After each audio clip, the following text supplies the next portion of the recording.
Is it entirely possible to run a business on the smallest investment you could possibly make? The answer is yes. My friend Ruby Cole Ellis is going to share how she bootstrapped her business, how she has made 7 figures in business with the bootstrapping method. And I am excited for her to share all of her wisdom and insight with you because I promise if you have ever had a money objection to starting a business, she is going to flip that right on its head. So enjoy, my friend.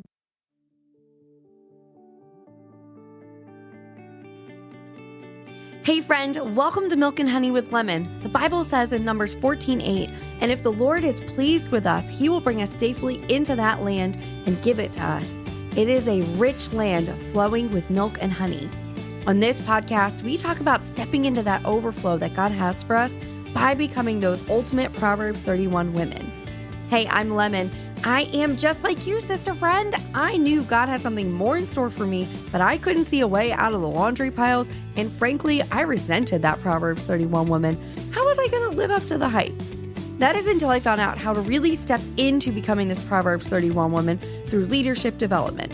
In this podcast, you're going to find financial freedom, leadership growth, and motivation so you'll be able to do all the things God has called you to do with ease and really step into that land of milk and honey. Welcome back to the Milk and Honey podcast. I'm your host, Lemon Price, and I'm so excited because I have my super beautiful, she is seriously one of the most beautiful women I've ever met, Ruby Cole Ellis. She is a businesswoman. She's a designer. She's a business coach. She's originally from Guatemala. How cool is that? And she's lived in Canada for the last 11 years. And guys, she's so beautiful. She is so close to giving birth to her beautiful twins, she's the most beautiful pregnant person I've ever seen in my whole life. Ruby is just so passionate about women's empowerment and teaching women how to manage life and work while partnering with God, which is amazing. Listen to this. Ruby here hit her first $1 million valuation with her first startup at only 25. She was named Businesswoman of the Year by the Sylvan Lake Chamber of Commerce in 2021. She's a GPA ambassador with me. She was the winner of the 2023 Spirit Award, which we voted for her and nominated her, which is just amazing. And I just love Ruby. So thank you for being here, friend. Thank you so much. And I love that introduction. I love you so much too. Oh my gosh, I love you. I'll clip it for you so you can have it. And anytime you're like, I don't feel that great about myself today, or your husband's giving you a hard time. I'm going to have that as my alarm. I'm going to switch. Yeah, perfect. I've got you covered. So I'm excited because Ruby here, friends, she spoke at Girl Power Alliance about bootstrapping. Then she did a talk at GPA about bootstrapping and everybody was obsessed. I think you probably could have done that talk for 73 hours and people still would have been taking notes. For sure. Which was amazing. Yeah. And so I wanted to bring you on to talk about bootstrapping because everybody here is pull yourself up by your bootstraps, all those things. Like, what the heck does it actually mean and how do we do it? So I'm excited. You're here, friend. Thank you so much. Thanks for having me. And you're right. Bootstrapping is one of those things that is super trendy right now. If you follow any type of biz blogs or influencers, they'll talk about bootstrapping and it's just a trendy word, but a lot of people don't really know what it is. But bootstrapping has, been used as a term in business forever. Pretty much in a nutshell, bootstrapping is self-funding. That's it. But the roots of the word or why we use it, it's precisely like that. It's used to just talk about oneself in the 1800s, especially where there were a lot of mountain climbing and a lot of expeditions, where they would talk about pulling oneself by the bootstraps or literally being able to do something really hard on your own. And so that's where the term comes in, because with bootstrapping, it's not just about funding your business, it's about funding it on your own. And it is the hard way. So you really have to tighten up your bootstraps to be able to do that. And if you do it properly, it is a very successful, sustainable way to start a business. And so I really love that. And I have done it in multiple startups already. And I've done a couple of the different kinds of bootstrapping. So I don't know if you want to talk about a little bit about the difference, because a lot of people maybe think, okay, it's just using your own money, but there's a couple different ways. And so there's a lot of really creative ways where you can bootstrap your business. And so the first one is just being very proactive. So that is literally contributing your personal equity. So that is what most people think of a bootstrap. And usually you do this when maybe it's like a side hustle. So you have your 9 to 5 and then you have your 5 to 9. And so you might want to use your own funds to fund this new endeavor.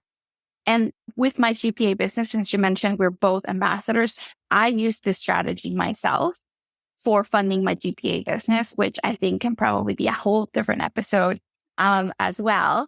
But so that's the strategy. That's the most common strategy. Now, the reactive bootstrapping method, it's called calculated debt.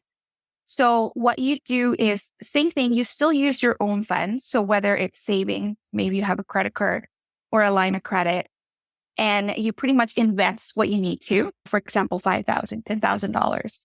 And then you work your way a plan to pay yourself back. And so you can say, okay, the complete money fund that I need to get started is $5,000.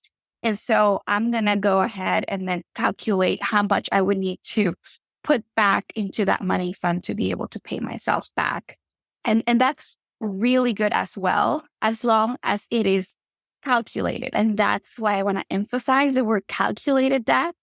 I feel like a lot of entrepreneurs, yes, there's business school, but a lot of us are just really passionate about what we do. And so we're so focused on the passion and maybe getting started that we just spend. And then next thing we know, we have a massive credit card bill. And it's just this thing that we can't keep up. And so now the interest is racking up. And every payment that you make is pretty much not making any dent on the debt. And that's usually, I would say, where most entrepreneurs fail is in the debt portion of investing in your own new business. I would say probably 90% of businesses fail on that stage. And so calculated debt is not bad as long as you have a plan. And as you have a plan before you get in debt. And then the third one, it's the net zero one. And it's one of my favorite. So it's pretty much cutting or avoiding costs or using things you already have to invest in your business. And an example could be you go into your bank statement and you realize that you're subscribed to 20 apps that you don't even know what they are.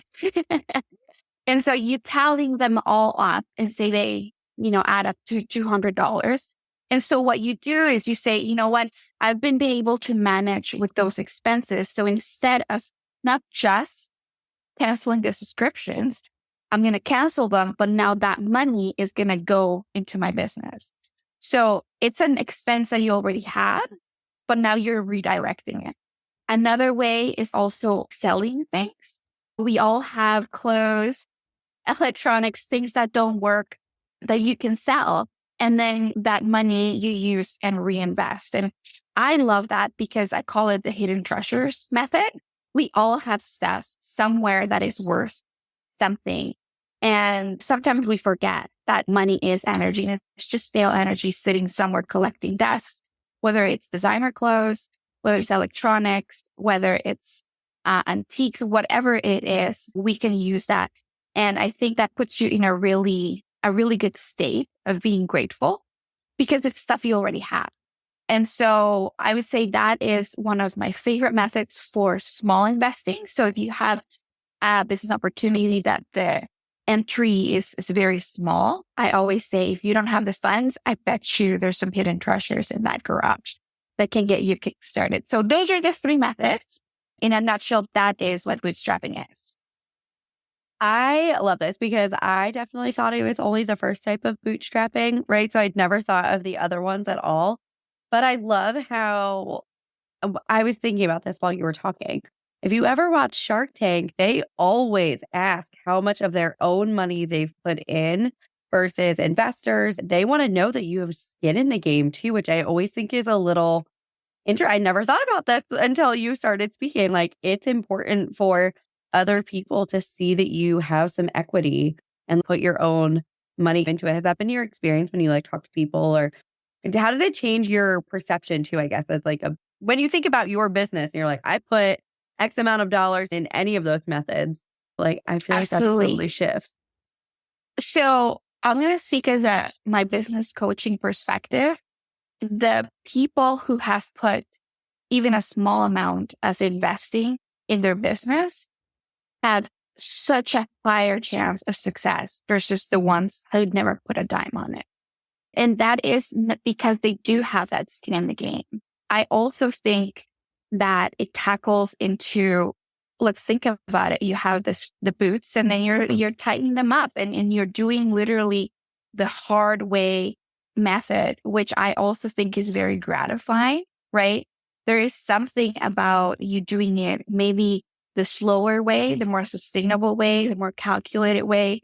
And then when things start working out, there is that higher sense of accomplishment than if it's not your money, or you could just handed that business to you or inherited. Like, there is something about it. And so it definitely does change my perspective when I'm talking to someone who maybe is looking for angel investors or anything like that, to know, do they have skin in the game? Have they gone through the tough roads?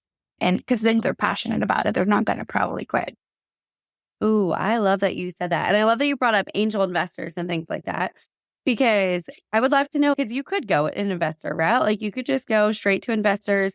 I've had plenty of friends who that's exactly what they did. They went to investors, and I saw what happened to their businesses, and it wasn't always great because they didn't have any of their own money in. But I would love to hear some of the pros and cons of bootstrapping versus going to find investors, or all of those kind of things.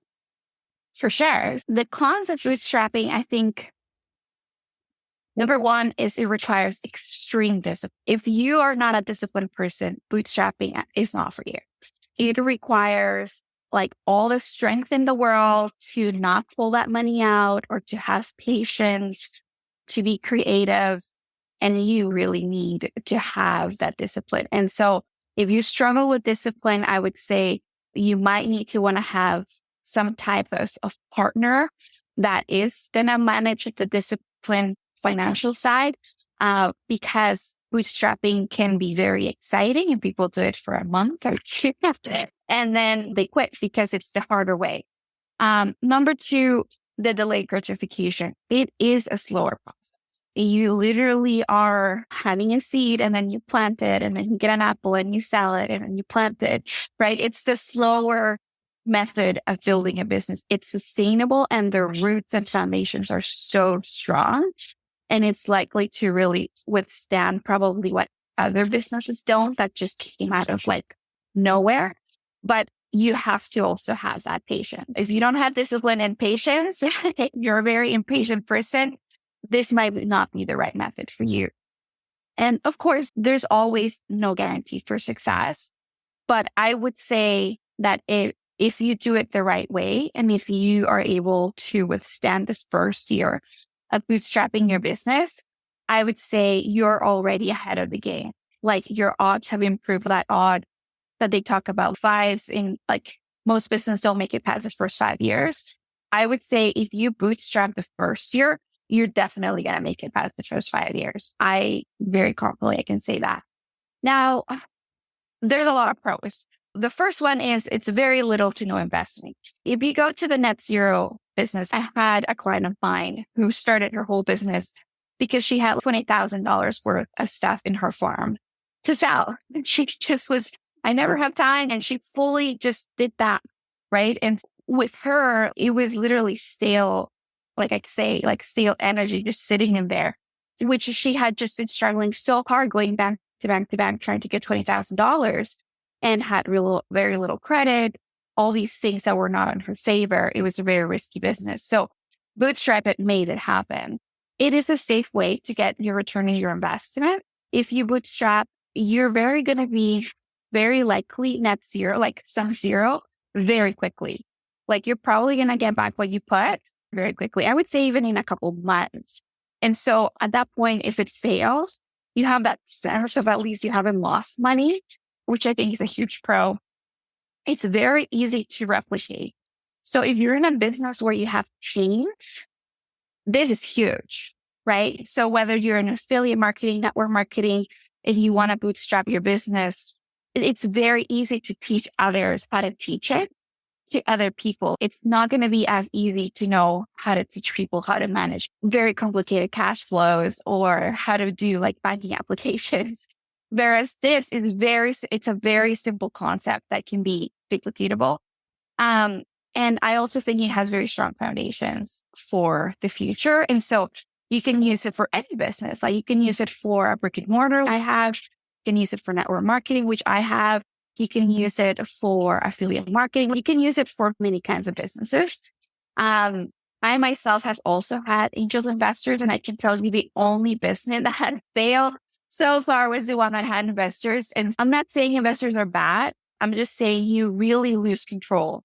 And I find that here, literally, you have the hand on the straps, right? Like you're making your own path. And I would say that is the biggest pro versus maybe getting capital. Let's face it, if you get a traditional line of credit or business loan, there's a lot of things. Like at the end, it is still the bank's money, right? And let's face it, they're going to want to try to have their money back no matter what, right? And so there's always that pressure if you don't get success quick enough. Interest rates can start eating you up. There might be things like stipulations. A lot of businesses failed during COVID because a lot of their investing money came from a bank. And of course, banks want their money back, COVID or no COVID, right? Whereas when you have your own funding, you can change your own rules, right? You can slow things down or amp things up without having to have maybe either board or investors or banks right here. I love that you said that.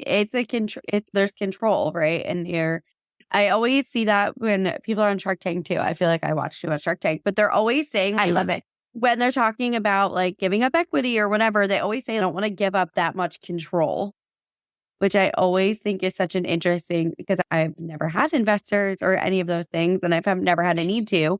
All of my businesses have always been service-based, and so there wasn't like a need for capital necessarily, right? My brain was the capital. And so, yeah, but then I think about it, I'm like, yeah, I would really hate it if I had to give up control of things. Maybe I'm too type A to do that, but that would be super hard. It is super hard, right? And like I said, like once depending on the type of, if you start then having things like stocks, it gets even more complicated with a board. Like that is a whole different level of releasing control. That's not just okay, I have to respond to my bank officer and give them like a couple reports every couple of months. And they might have a couple things to say. This is literally people that can vote you up, which happened to me. So yes. Yeah. That happened to Michelle Schaefer. They had investors in a business once, the only time they've ever had investors. And they showed up to a board meeting one time, and they, like 5 minutes later, they were voted out and they were gone from their own company. Yeah. Yeah, it can happen. And I would say, especially if you want to start a small business, bootstrapping is an amazing way to get started that way, where you can have full control. And if you have the right attitude and the discipline and the patience, it's wonderful. I love that. Okay, you probably hear this objection, Ruby. I'm going to bring it back to something we're both familiar with. GPA, people tell you I can't afford to get started. So how do you help them when people are like, and if you guys are in other network marketing companies, you use the same conversation, but I feel like we hear that sometimes, even though our barrier to entry is not super high, but yeah, but I would love to hear, what do you do? How do you deal with that? Yeah, absolutely. I think that objection is probably the most common in any business. I think there isn't a single sales business that probably the first one you hear is, let me think about it. I can't afford it, or not right now. And so number one is clearly they don't see the value. So I would first approach to see if it truly means that they can fund it, or if they don't see the value. Because if they don't see the value, maybe explaining it a different way, then they can see, okay, you know what? I spend that money elsewhere. I'd rather spend it here. And then you can truly see if they really can't afford it, it's a reality. Some people legit cannot afford it. Then I would go into the bootstrapping method. And so I would say I would have a discussion with their finances and see where they're comfortable. Proactive would not work because they've already told you they don't have the cap. So we will go into the two other options. So number one, it would be the calculated that would be, how comfortable would you be putting this in your credit card? And let's have a strategy to pay yourself back as fast as possible. And so if the entry level is 500, for example, you can say, okay, would you feel comfortable putting in your credit card how many sales do I need to do? How many enrollments do I need to do? Is it possible before the next credit card statement to comes in? Is it possible to get it back? And if it is possible and we're not bluffing them, if you genuinely know how to help them, that's a great way, because then literally that money is back and you know what? They haven't even had to pay that credit card. And so that's a great way to get started. And if you have that kind of strategy, you can literally say, you know what? Your business is going to self-fund whatever is coming out of that credit card. You can create their own bank account for the business, a separate bank account. There's so many free banking apps in the States and in Canada and Europe. And so it can just be a very simple bank account where you can have money coming in, money coming out. And so every month they can just see where they're at. And so it's that calculated that, right? I'm spending 150 a month. I'm making 150 a month. Great. So I'm zero. And ideally, of course, you want to then eventually start having profit, but that would be a great exercise. Number 2 would be the net zero. So going back to that example of, say, the entry level is $500. I would say, girl, let's look at your garage. I bet you there's things in your closet, in your garage that you can sell. Or let's look at your statement and let's see where your money's going at. You would be surprised when I do this exercise. And this is with people sometimes that are established business owners. They have all these expenses. They have no clue what they are. I found out I pride myself in being very good at looking at my statements all the time. And I didn't realize I was paying Disney Plus twice. Like I was paying it in 2 different bank accounts. I had no idea. And so because every time I looked at the statement, I saw it, nothing really stood out. It wasn't like it was coming twice from one bank credit card. It was just coming from 2 different ones. So I never caught it until I put them next together. And I'm like, wait a minute. And so it happens to the best of us. So what you can do is just go and say, okay, what are my hidden treasures? What are things that I can save, that I can unsubscribe from? What are things that I can sell?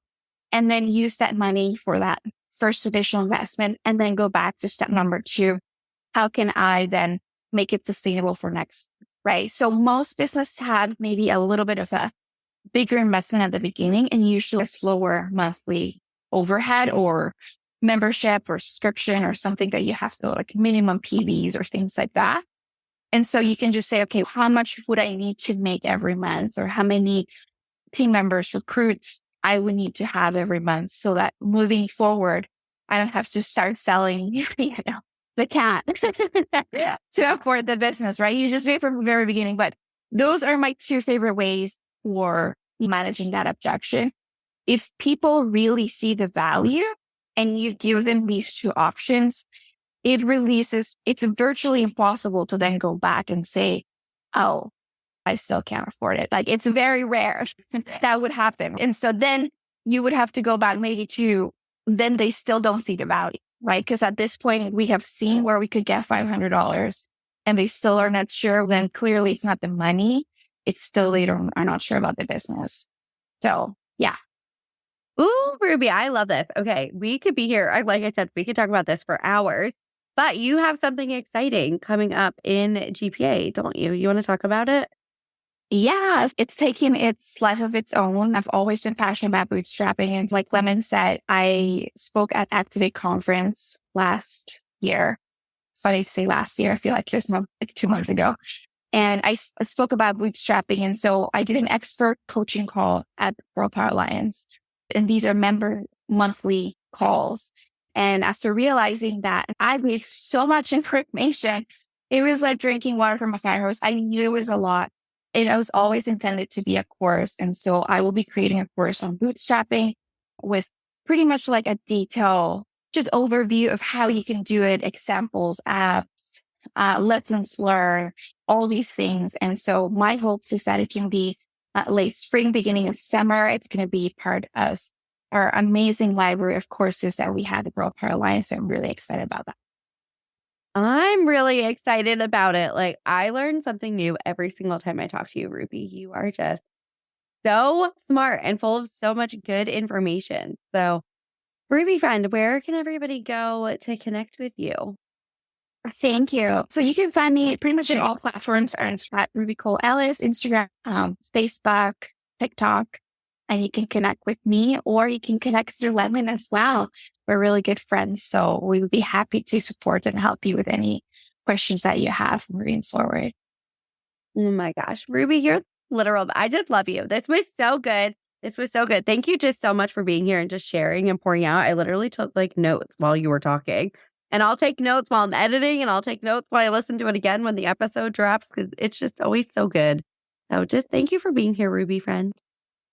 Thank you. I really appreciate the opportunity, and thanks for having me. Hey friend, what a joy it has been to share today's journey with you. If you found a spark of inspiration or a nugget of wisdom that resonated, would you bless someone else by sharing this episode with them? It could be the encouragement they need to step into their purpose and calling. Also, if you could spare a moment to leave a review, it would mean the world to me. I really appreciate your feedback, and it really helps our community grow. Remember, the road to discovering God's call for you isn't one you have to walk alone. So join me again next Monday for another episode where we'll continue to explore the depths of leadership and the heights of our heavenly calling. Until then, keep seeking, keep growing, and keep trusting in His plan. God bless you, and I'll catch you on the flip side. Bye, friend.